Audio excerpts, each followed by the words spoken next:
हरे कृष्णा, राधे राधे। कान्हा जी के श्री चरणों में आपके लिए कामना करती हूँ।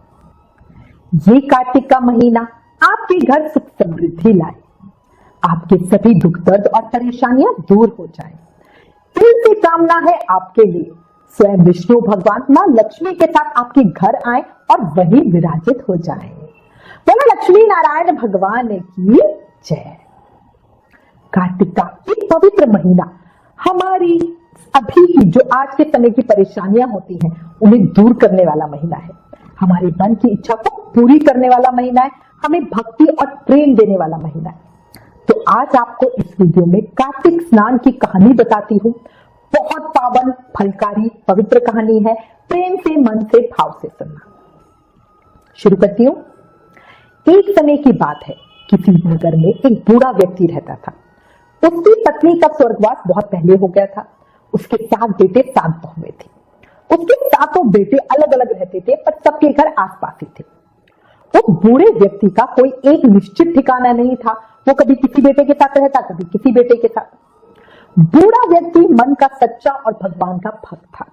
जब उसकी पत्नी जिंदा थी तब वो हर साल जोड़े से कार्तिक दिन आता था, पर पत्नी के स्वर्गवास के बाद से उसे लगता था कि भाई बहू को परेशानी होगी, मैं सुबह जल्दी उठूंगा, है ना, इसलिए कार्तिक स्नान नहीं कर पाता था।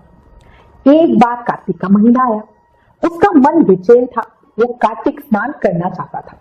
उसने अपनी सभी बहुओं से पूछा कि मैं कार्तिक का स्नान करना चाहता हूँ, क्या तुम इसे निभा दोगी? 7 में से 6 बहुओं ने बिल्कुल साफ मना कर दिया, भाई हमारे बस की नहीं है, कौन रोज सुबह इतनी जल्दी उठेगा। लेकिन जो सबसे बड़ी बहू थी उसने कहा, पिताजी आप कार्तिक स्नान करो, मैं निभा दूंगी। अब बूढ़ा बड़ा खुश हुआ। कार्तिक का महीना शुरू हुआ। अब हर रोज बूढ़ा सुबह उठता, नदी पर स्नान करके घर आता, गीली धोती को बड़ी बहू के आंगन में सुखा देता। अब जैसे जैसे उस गीली धोती में से पानी की बूंदें जमीन पे गिरती, वैसे ही वो बूंदें मोतियों में बदल जाती। धोती से हीरे मोती गिरते देखकर बाकी 6 बहुओं से रहा नहीं गया, और वो भी लालच में अगर वो बोली, हम भी पिताजी को अपने यहाँ नहाने को बुलाएंगे। अब उसने कहा कि पिताजी आप कल से हमारे यहाँ कार्तिक नहा लेना। अब बूढ़े ने कहा, ठीक है भाई, मुझे तो नहाना है, यहाँ नहाओ कि वहां नहाओ, मैं तुम्हारे यहाँ नहा लूंगा। अब बूढ़ा सुबह सवेरे स्नान करके आया और धोती उसने दूसरी बहू के आंगन में सूखने के लिए डाली। लेकिन ये क्या, आज यहाँ पे हीरे मोती की बजाय धोती में से कीचड़ टपकने लगा। अब सभी बहुओं ने देखा तो बड़ी हैरानी, और उन्होंने कहा कि आप हमारे यहाँ पाप का स्नान कर रहे हो, आप हमसे खुश नहीं हो ना, इसलिए यहाँ से जाओ और बड़ी बहू के यहाँ स्नान करो। अब बूढ़ा वापस से बड़ी बहू के यहाँ आया और कार्तिक का स्नान करने लगा। स्नान करके उसने फिर धोती सुखाई तो फिर से हीरे मोती गिरने लगे। अब धीरे धीरे कार्तिक का महीना खत्म हुआ। बूढ़ा कुछ चिंता से में रहने लगा। बड़ी बहू ने पूछा कि भाई क्या बात है बाबूजी, क्यों आप चिंता में हो? तो उसने बूढ़े ने बोला कि भाई मेरा कार्तिक का महीना खत्म होने वाला है और मेरा मन कर रहा है कि मैं समापन पर सारे परिवार को एक दिन खाने का न्योता दूं।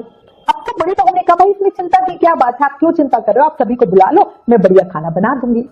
अब बूढ़ा बड़ा खुश हो गया, उसने सभी को निमंत्रण दिया। तो बाकी बहुओं ने कहा, जब तक बड़ी घर पर है हम खाना खाने नहीं आएंगे। अब बूढ़े को सुन के बड़ा दुख हुआ, वो फिर से चिंता में गिर गया। अब वो उसको जाकर वापस क्या कहता, वो चुप रहा। क्या होगा कैसे होगा, वो धीरे धीरे सोच सोच के सूखना लगा। अब बूढ़े को सूखते देखकर, इतनी चिंता में देखकर बड़ी बहू ने कहा, पिताजी अब आपको अब क्या चिंता है? तो बूढ़े ने कहा, देखो तुम्हारी बाकी छोटी देवरानियां क्या कह रही हैं, और उसने सारी बात बड़ी बहू को बता दी। अब ये बात सुनकर वो बोली, पिताजी आप किसी भी तरह की चिंता मत करो, मैं खाना बनाकर रख जाऊंगी और खेत पर घूम आऊंगी, मेरी भी आउटिंग हो जाएगी। अब उसकी बात सुनकर, उसका मन देखकर बूढ़ा रोने लगा। बड़ी बहू ने उसे प्रेम से बेटी की तरह चुप कराया। अब कार्तिक पूर्णिमा को बड़ी बहू ने सबके लिए बढ़िया खाना बनाया, बहुत सारी अलग अलग तरह की चीजें बनाई। अब जब सबके आने का समय हुआ तो बहू ने 4 रोटी उठाई और खेत पे चली गई। इधर सभी आने वाले आए, खाना खाया, और वाकई खाना बहुत ही बढ़िया बना था। 6 बहुओं ने खाना खाया, लेकिन वो होता ना जो दुष्ट होते हैं वो दुष्टी होते हैं, उन्होंने जाने से पहले बाकी बचे खाने में कंकड़ पत्थर डाल दिए, ताकि जब बड़ी बहू आएगी तो उसे दोबारा से खाना बनाना पड़ेगा, वो परेशान होगी, बड़ा मजा आएगा। उधर जो बड़ी बहू थी वो तो खेत में बैठी हुई थी। खेत में वो जो अपने साथ 4 रोटियां लेकर गई थी, उसके छोटे छोटे टुकड़े करके चिड़ियाओं को डाल रही थी और बोल रही थी, राम जी की चिड़िया, राम जी का खेत, चुग लो चिड़िया भर भर पेट, मेरे ससुरे ने घर में दिया और मैंने खेत में। मतलब मेरे ससुर तो वहां खाना खिला रहा हूं, मैं यहाँ खेत में खिला रही। ऐसा बोलते उसने सारी रोटी चिड़ियाओं को खिला दी। अब चिड़िया को खिलाकर वो वापस घर आई। घर आई तो उसने देखा आंगन में बूढ़ा फिर से उदास बैठा है।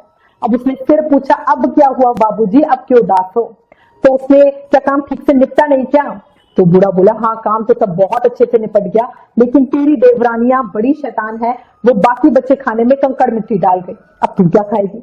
बहू ने कहा, अरे कोई बात नहीं पिताजी, कोई चिंता की बात नहीं, मैं तो अपने लिए फिर से रोटी बना लूंगी। अब बूढ़े बहू से बात करके जब बहू घर के अंदर गई तो देखती है घर पूरा जगमग कर रहा है।